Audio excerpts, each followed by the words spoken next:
Hôm nay ta sẽ giới thiệu cái bơm thủy lực, bơm xăng thủy lực của Izumi.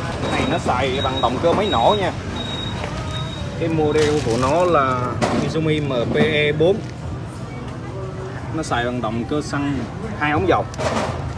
Cái này cái thông số của nó là áp lên tới 70 MPa, tương đương với lại 730.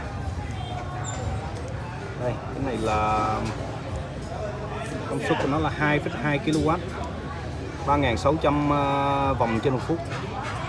Cái này là nó sẽ có cái điều khiển bằng remote nữa. Remote là cái này là điều khiển từ xa. Đây nó sẽ gắn vô cái này nè, remote đây nè.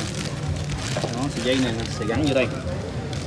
Cái này là đây on off đây. Cái này là nó có chế độ là manual, này là bằng tay nè.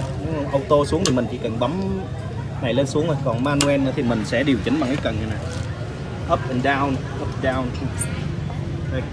Đây là cái động cơ của cái máy này. Động cơ này thì nó xài của động cơ của Subaru của Nhật. Đây cái này là ga on off kiểu Subaru. Đây là cái catalog, đây là cái cuốn hướng dẫn sử dụng về giới thiệu về sản phẩm của Subaru. Nó rất là dày. Đây là cái mở buji nè, nó dày dữ lắm, dày luôn. Đây cái này thì nó sẽ phù hợp với những cái bơm mà ép cáp 100 tấn hoặc là những cái kích 100 tấn như vậy, 2 đường dậu. Nó xài động cơ xăng rất là mạnh. Đây máy mới nên mình cũng chưa đổ dầu vô thử nè, chưa đổ xăng vô thử chứ. Xin lỗi.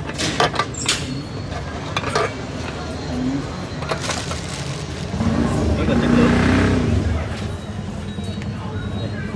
Rồi, xin cảm ơn các bạn.